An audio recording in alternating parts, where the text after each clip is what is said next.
तो ये हमारा पहला लेक्चर होगा जिसमें मैं अभी फिजिक्स में शुरू करूंगा इलेक्ट्रोस्टैटिक्स चैप्टर को। ठीक है, काफी डिटेल में जाएंगे इसमें, जैसा हम लेक्चर क्लास में पढ़ाते थे वैसे ही पढ़ाएंगे। ठीक है, तो चलिए बेटा शुरू करते हैं पहला चैप्टर इस।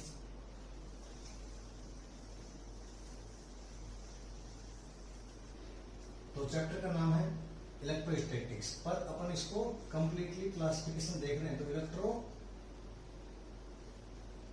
मैग्नेटिज्म, ये जो पूरे कई महीने आपकी 12th में चलती है उसको मैं एक साथ क्लासिफाई कर रहा हूं बेटा इसमें। जैसे कि चार्ज एट रेस्ट, चार्ज जब रेस्ट में है, और चार्ज इन मोशन, चार्ज जब मोशन में है, ठीक, गति कर रहा।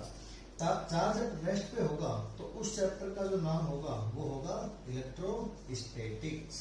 ठीक, और चार्ज जब मोशन में होगा तो उन चैप्टर्स को हम पढ़ेंगे, current, electricity, magnetic effect of current and magnetism, EMI, AC, EMW। तो ये सारे आपके क्लासिफिकेशंस हैं। इसके अलावा बस मॉडर्न फिजिक्स, सेमीकंडक्टर और रे ऑप्टिक्स, वे ऑप्टिक्स बचता है। This is complete your 12th physics. तो आज जो अपन शुरू करेंगे वो करेंगे इलेक्ट्रोस्टैटिक्स। देखिए इसमें जो है चार्ज की प्रॉपर्टीज को पढ़ना, तब जब चार्ज रेस्ट में हो तो इस चीज को क्या बोलते हैं अपन, इलेक्ट्रोस्टैटिक्स। जैसा कि नाम समझ में आता है, इलेक्ट्रो मतलब चार्ज के जैसा, स्टैटिक्स मतलब रुका हुआ चार्ज के बारे में प्रॉपर्टी पढ़ना, उसकी इलेक्ट्रिक फील्ड, फोर्स, पोटेंशियल्स, ये सब डिफरेंट ऑब्जेक्ट पे, like point charge, ring, disc, spheres, cylinders, ये सब अपन इसमें पढ़ेंगे। तो आइए इसको शुरू करते हैं। पर एक फेमस सवाल है जो कि पूरे 12th के लिए पूछा जाता है, तो उसको अपन फिर से क्लासिफाई कर रहे हैं चार्ज के बारे में। मैं यहाँ पे देखो थोड़ा हेडिंग चेंज कर रहा हूँ, यहाँ पे मैं लिख रहा हूँ केवल चार्ज। तो चार्ज एट रेस्ट और चार्ज इन मोशन फिर से वही, लेकिन मोशन के टाइप हम बदल रहे हैं। एक्सीलरेशन 0 है और इसमें एक्सीलरेशन 0 नहीं है, मतलब एक्सीलरेशन कुछ कांस्टेंट है, ऐसे लिख लीजिए आप, एक्सीलरेशन है, कैसे कर लो, एक्सीलरेशन 0 नहीं है। और वेलोसिटी क्या है, कांस्टेंट होगी, क्योंकि एक्सीलरेशन 0 है तो वेलोसिटी कांस्टेंट है। इसमें वेलोसिटी कांस्टेंट नहीं होगी, वेलोसिटी कांस्टेंट नहीं होगी। तो इसमें फिर से अपन बात करते हैं, अगर चार्ज अगर रेस्ट में ही है तो वो ओनली इलेक्ट्रिक फील्ड प्रोड्यूस करता है, जिसके बारे में, जिसकी वजह से फिर फोर्स आता है, सारी बातें, इलेक्ट्रिक फील्ड लाइंस, पोटेंशियल, सब कुछ अपन इसमें पढ़ेंगे। लेकिन जब चार्ज स्पीड कांस्टेंट से चल रहा है, वेलोसिटी कांस्टेंट है, एक्सीलरेशन 0 है, तो उस केस में वो इलेक्ट्रिक फील्ड भी प्रोड्यूस करता है और मैग्नेटिक फील्ड भी प्रोड्यूस करता है। लेकिन जब वो एक्सेलरेटेड होता है तो वो इलेक्ट्रिक फील्ड, मैग्नेटिक फील्ड और EMW, इलेक्ट्रोमैग्नेटिक वेव्स, जो आपके एंड में छोटा चैप्टर आता है, वो सब ये अपन पढ़ेंगे बाद में। तो ये सब चीज वो करता है, ये सब क्वेश्चन कभी पूछ सकते हैं, इसलिए आप इसको नोट कर लो। अब अपन आगे बढ़ते हैं और चैप्टर को शुरू करते हैं इलेक्ट्रोस्टैटिक्स के बारे में। डेफिनेशन में बता चुका हूं, ऐसी ब्रांच की, फिजिक्स की ब्रांच जिसमें चार्ज को, रुके हुए को स्टडी करा जाता है, उसको क्या बोलते हैं, इलेक्ट्रोस्टैटिक्स। ठीक, अब भाई साहब कूलाम साहब आ गए, कूलाम साहब जब आए तो उन्होंने टोर्शन बैलेंस एक्सपेरिमेंट किया। उन्हें नहीं पता था कि चार्ज क्या होता है, किसी को नहीं पता था चार्ज के बारे में। पहली बार जब वो बताया, जब की बात चल रही, तो पता नहीं था कि क्या है, क्या नाम, क्या देना है, क्या बात है। तो उन्होंने एक्सपेरिमेंट किया, तो उन्होंने सेट 1 एक्सपेरिमेंट जब किया तो उसमें electron, neutron, proton, neutron, neutron, neutron ले लिया और इन सबको फिक्स दूरी पर रख के 3 बार एक्सपेरिमेंट किया, और उसने जो फोर्स ऑफ एक्सपेरिमेंटल निकाला तो वो फोर्स ड्यू टू ग्रेविटी के बराबर आया, जो कि न्यूटन ने ऑलरेडी बताया हुआ था, Gm1m2 डिवाइड बाय r² जो होता है उसके बराबर आया।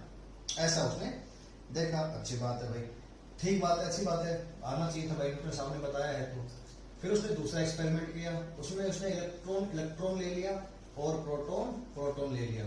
तो उसने जब ऐसा किया, सेम वही r दूरी पर, तो जब उसने एक्सपेरिमेंट किया तो जो एक्सपेरिमेंट था उसकी वैल्यू बहुत ही ज्यादा ग्रेविटेशनल फोर्स से आई, मतलब जो वैल्यू पहले बराबर आ रही थी वो इस बार काफी ज्यादा आ गई। तो उनको आश्चर्य हुआ कि यार ये कैसे हुआ। तो जो उनको आश्चर्य हुआ ये कैसे हुआ, तो उनको तब तक नहीं पता था। ठीक, तो एक्सपेरिमेंट वो करते रहे।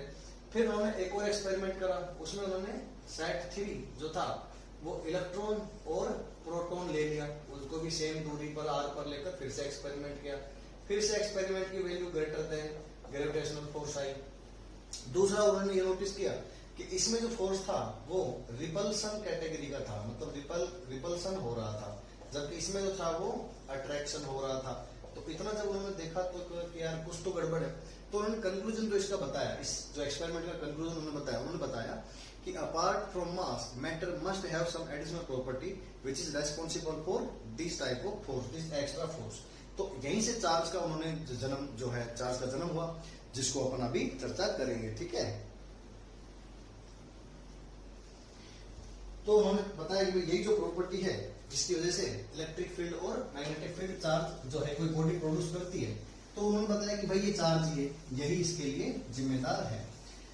फिर अपन आगे बढ़े तो अपन ये कह सकते हैं कि भाई टाइप्स ऑफ चार्ज के बारे में डिस्कशन अपन को करना चाहिए। टाइप्स ऑफ चार्ज कि सर चार्ज कितने तरह के होते हैं। तो देखिए चार्ज बेटा दो ही तरह के होते हैं, पॉजिटिव और नेगेटिव, धनात्मक और ऋणात्मक। जैसे कि मान लीजिए कि पहले कोई बॉडी है, उसमें 4 पॉजिटिव के पार्टिकल है, 4 नेगेटिव के हैं, तो ये न्यूट्रल बॉडी है, इसको चार्ज बॉडी अपन नहीं बोलते हैं। थर्ड बॉडी को सोच रहा हो तो न्यूट्रल होती है, उसे चार्ज नहीं कहते, चार्ज पॉजिटिव और नेगेटिव होता है। तो मान लो इसके 2 इलेक्ट्रॉन भाग गए, 2 इलेक्ट्रॉन भाग गए, तो इसमें क्या बचा, 2 इलेक्ट्रॉन 4 प्रोटॉन। तो अब इसमें प्लस का चार्ज आ गया, पॉजिटिव चार्ज, मतलब कि जिसके इलेक्ट्रॉन भाग जाए वो क्या कहलाता है, पॉजिटिव चार्ज। लेकिन जैसे मान लो कहीं पर 2 पॉजिटिव और 2 नेगेटिव हैं और 2 इलेक्ट्रॉन एक्स्ट्रा आ जाए, तो क्या हो गए, 4 नेगेटिव और 2 पॉजिटिव, तो इसमें नेगेटिव चार्ज हो गया। मतलब कि एक्स्ट्रा इलेक्ट्रॉन जब आते हैं तो नेगेटिव चार्ज होता है, और जब इलेक्ट्रॉन भाग जाते हैं तो पॉजिटिव चार्ज होता है। ये अपने को समझना पड़ेगा, ठीक। इसके अलावा बेटा जो लाइक चार्जेस होते हैं, लाइक चार्ज वो क्या करते हैं, रिपेल करते हैं, ठीक। और अनलाइक चार्ज जो होते हैं वो क्या करते हैं, अट्रैक्शन शो करते हैं, अट्रैक्ट करते हैं मतलब आकर्षण होता है उनमें। जो सेम तरह के लोग होंगे क्या करेंगे, रिपेल। मतलब 2 प्लस प्लस के आपस में क्या करेंगे, रिपेल। 2 माइनस माइनस के आपस में क्या करेंगे, रिपेल। लेकिन 1 प्लस और 1 माइनस का हो तो आपस में अट्रैक्ट करते हैं। क्लियर है। तो ये जो है इसकी प्रॉपर्टीज होती हैं। फिर अपन आगे बात करें तो इसकी डायमेंशन के बारे में पहले बात कर लेते हैं। डायमेंशन इसकी क्या होती है, तो देखो डायमेंशन क्या होता है बेटा, करंट क्या होता है, चार्ज अपॉन टाइम। तो भैया चार्ज हो जाएगा करंट इनटू टाइम। तो इसमें डायमेंशन जो चार्ज की बैठेगी वो होगी m0, मतलब मास कुछ नहीं, लेंथ 0, टाइम पर 1 है और एम्पियर पर 1 है, करंट पर 1 है। तो ये हो गया। इसके अलावा कैसी क्वांटिटी है ये, तो ये एक स्केलर क्वांटिटी है। आप इसमें डायरेक्ट इसको जोड़ सकते हैं। जैसे कि मान लो 2 कूलाम और 3 कूलाम जो चार्ज है बॉडी पे, तो 5 कूलाम हो जाएगा डायरेक्ट। इसमें वेक्टर क्वांटिटी नहीं है, स्केलर क्वांटिटी है। तो ये कुछ बातें थी, स्केलर क्वांटिटी है, लाइक चार्ज रिपेल करते हैं, अनलाइक चार्ज अट्रैक्ट करते हैं, डायमेंशन ये होती है, और ये सारी बातें। अब अपन आगे बढ़ते हैं और नेक्स्ट सेक्शन में पूरा बोर्ड भर के केवल इसकी यूनिट्स के बारे में अपन पढ़ेंगे। तो यूनिट जो होती है, इसकी जो यूनिट है, सिर्फ यूनिट्स के बारे में चर्चा करें तो इसकी जो एसआई यूनिट है, एसआई यूनिट वो होती है कूलम, क्योंकि उन्होंने भी दिया था एक्सपेरिमेंट, उन्होंने बताया। एसआई यूनिट क्या हो गया, कूलम। तो सीजीएस यूनिट क्या है, सीजीएस यूनिट जो है वो है stat coulomb.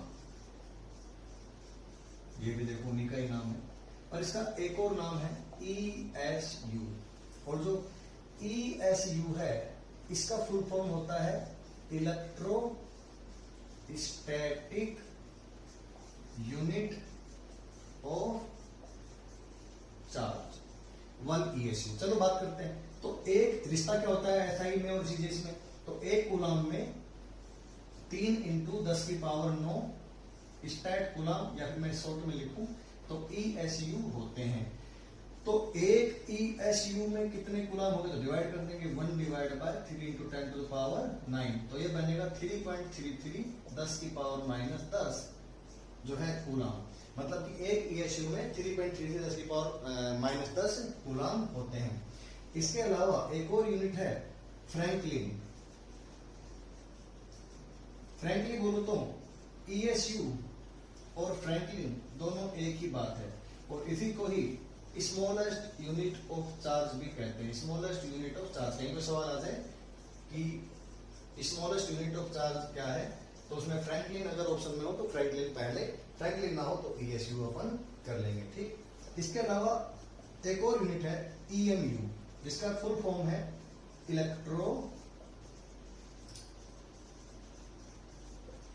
Electromagnetic unit of charge. जैसे ईएसयू था ना, ईएसयू क्या था, इलेक्ट्रोस्टैटिक यूनिट ऑफ चार्ज, ऐसे ईएमयू क्या है, इलेक्ट्रोमैग्नेटिक यूनिट ऑफ चार्ज। ठीक। अब ईएमयू हो गया, अब क्या करें, अब एक होता है आपका, इसका मतलब क्या होता है सर, एक ईएमयू में होता है आपके 10 कूलाम के बराबर, और इसे एब्सोल्यूट कूलाम भी कहते हैं, एब्सोल्यूट कूलाम भी कहते हैं। ठीक। इसके अलावा फैराडे होता है, जिसमें 9096,500 आप कूलाम कह सकते हैं, और ये लार्जेस्ट यूनिट होता है, लार्जेस्ट यूनिट होता है। इसके अलावा 1 एम्पियर और भी होता है। एम्पियर और का मतलब देखो, एम्पियर का मतलब क्या होता है, 1 ampere is the 1 ampere is the current 1 coulomb charge flowing in 1 second. तो आवर्स में जैसे 1 घंटे में 3600 सेकंड हो गए, तो एम्पियर और मतलब 3600 कूलम हो गया आपका। तो ये बना आपका 3600 कूलम। अब अगर ध्यान से देखें तो बोर्ड पूरा क्यों यूनिट से भरा हुआ है, जिसपे आप किसी कोचिंग पढ़ते हो तो पहले पेपर में इनसे एक सवाल आ सकता है। ऐसा यूनिट कूलम है, सीजीएस यूनिट स्टैट कूलम है, और ईएसयू जो है इलेक्ट्रोस्टैटिक यूनिट ऑफ चार्ज है। एक कूलम में इतने ईएसयू होते हैं, एक ईएसयू में इतने कूलम होते हैं। फ्रैंकलिन ईएसयू का ही भाई है, और फ्रैंकलिन सबसे छोटे यूनिट ऑफ चार्ज होता है। EMU electromagnetic unit of charge है, काफी बड़ी क्वांटिटी है, क्योंकि एक ईएमयू में 10 कूलम होते हैं, एब्सोल्यूट कूलम। ठीक। और इसको एब्सोल्यूट कूलम भी नाम दिया जाता है। ठीक। अब फ्राइडे होता है 9650, ये केमिस्ट्री काम आता है, लार्जेस्ट यूनिट है, और एम्पियर और। तो ये सारी इसकी यूनिट्स हैं। अब अपन आगे बढ़ेंगे, और चार्ज के बारे में अपन छोटी मोटी बातें कर चुके हैं। अब अपन थोड़ा सा इसको एक एटम के बारे में भी एक बात कर लेते हैं, जो अपने को पूरे 12th में ये जो है काम आते रहते हैं फिजिक्स में। तो आइए उसकी बात करते हैं, एटम पे चर्चा। ये कोई एटम है, इस एटम में क्या है, इलेक्ट्रॉन है, प्रोटॉन है, और न्यूट्रॉन है। अपने को इनकी बातें याद रखनी होगी कि भाई इलेक्ट्रॉन के ऊपर मास ऑफ जो इलेक्ट्रॉन है वो 9.1 10⁻³ kg होता है, और जो इस पे जो चार्ज है इलेक्ट्रॉन पे वो होता है -1.6 10⁻⁻19 कूलम।